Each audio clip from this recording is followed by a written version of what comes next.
Liberal Democrats don't seem to have been playing ball. They don't seem to have been wanting to cooperate with the other parties as much as some people were expecting. No, we have been all along. I mean, the People's Vote movement was based on cross-party working, and I will make the point, every single step of the way, where there has been an opportunity to work with other parties, had they wanted to, and we had been trying to work with Corbyn on a People's Vote for very many years already, that has happened. And where we are now, and I have to say, if there's one thing Boris Johnson has done this week, is concentrated the minds of those who are intent on working together to avert a disastrous no-deal Brexit.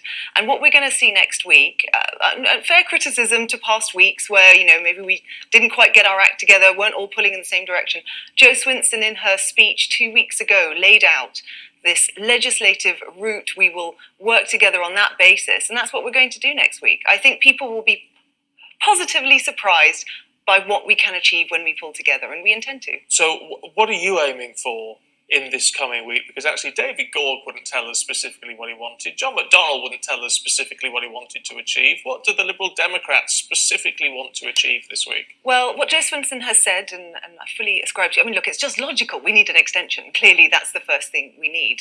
October the 31st is looming, and every other option, including a general election, doesn't give us enough time. So I just think that's not rocket science, that's just logic.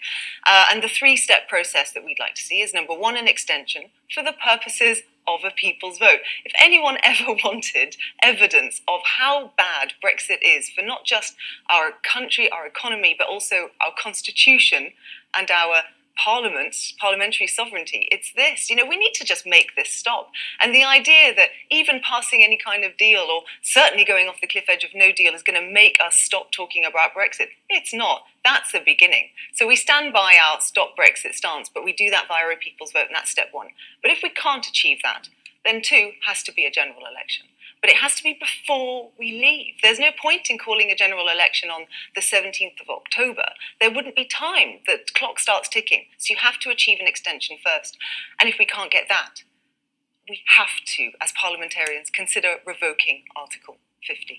We cannot allow a Prime Minister who has himself no mandate, delivering a policy that it has no mandate. People out there are scared by the idea of no deal. It has real consequences. I think if it came down to it, you revoke Article 50 before going off the cliff edge of no deal. But isn't some of the language a little bit dangerous here?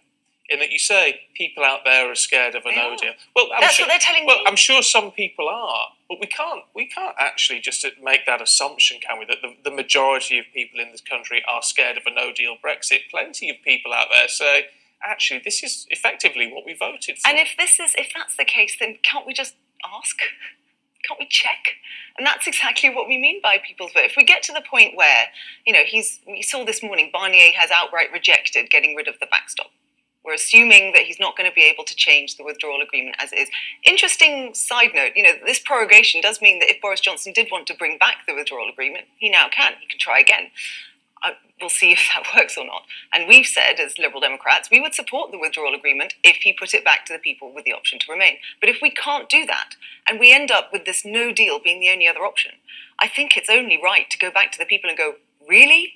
Really? You want to damage the economy by £30 billion a year, according to the OBR? Really? You want to face medicine shortages, food shortages, let alone what that's going to do to the stance of Britain in the international community? We need to check that that's what people want. And if it's not what they want, they need the option to remain. And there were protests across the country at short notice yesterday where people were demanding that that's what happened. Isn't it legitimate to ask whether you've got the courage of your convictions, though, in terms of if this doesn't happen this week, as you would like to see, and parliamentarians gaining control of the order papers and the agenda this week, then the other option is a vote of no confidence in the government, in which Jo Swinson, your leader, has said, well, we're not going to back anything that puts Jeremy Corbyn into number 10. Well, what she said it's really important. Well, she has said she'd meet with them. We are working with the Labour Party. They are part of this cross-party group that we are a part of as well. And what Jo said was it's up to Jeremy Corbyn to show that he has the confidence of the House, that he's got enough MPs to be able to back him and win that vote. What she stated was a fact, which is that I don't think he does. And if he doesn't, then we need to think of an alternative. And what she'd said was that Harriet Harman or Ken Clarke actually might stand a better chance of being able to lead, this interim government of national unity or whatever it might be, to deliver what we're trying to do next week. So is that the case then, that you're saying that the Lib Dems wouldn't support Jeremy Corbyn unless enough other people would do it? So effectively your vote would have no impact? Not at all. But in a sense, he's going to get nowhere unless he can get Remainer Conservatives who are, examining their conscience, having said that they didn't want to support Boris Johnson. They'd received assurances he wouldn't prorogue Parliament, and now he has done for 5 weeks. If he can't convince those Conservative MPs to back him, then it really almost doesn't matter what we think, does it? I mean, we've already put down our own motion and signed up to a motion of no confidence. But the convention is that unless Jeremy Corbyn does it, it doesn't go anywhere. And he has to prove that he can get those Conservative votes. Otherwise, it's kind of pointless. And the whole thing is pointless unless we can secure that extension first. Because even if we called that general election, it would have to come with an extension so that there was time to people to make their choice about who they wanted to lead the country. And then we decide what to do. You mentioned the protests that there were yesterday. I don't know what the figures were, but certainly a good number of people turned out to protest. A lot of the placards were saying, this is not democratic, the death of democracy. Do you agree that the prorogation is anti-democratic? Absolutely. What he's trying to do, come on, this whole rhetoric. But my point would be, how can you complain about something being anti-democratic when you're the party that wants to actively ignore the results of a huge democratic exercise? If that were true, we would say, and have always said, that we would just do it outright. And even now, we are still calling for a people's vote, because that is the democratic way to ask the people. We want to give the people the option of Remain. I would campaign for it. There are tens of thousands who have joined our party because they believe that's the right thing to do. But we've never said that we would just ignore it. We've said, once we now know all the facts, look how messy this all is, that we go back to the people and give them the option. And actually, I think a lot of people who might not have considered Remain before, if that was the way to make Brexit stop for good, not just for now, but for good, would pick it. But I admit that's turning around and saying to the 17.4 million, whatever, you got it wrong.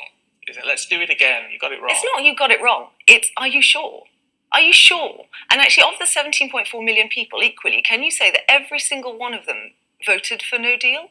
I'm pretty sure that that's not the case. I think it's entirely reasonable to go back and go, okay, that's what you wanted at the time. Is this really what you wanted? Now, what I found striking in the protest in Oxford, and it was huge, a Conservative councillor, a former councillor, stood up there with the tannoy saying, I cannot abide this anymore, and resigned from the Conservative Party there and then because he felt that what Boris Johnson was doing was reckless. And people there feel it's an authoritarian power grab. This is Boris Johnson doing what's best for Boris Johnson, not what's best for the country. And that's why people were out there protesting. They feel they have been silenced by this. Not just Parliament, the people have been silenced, and they are speaking out. Layla Moran,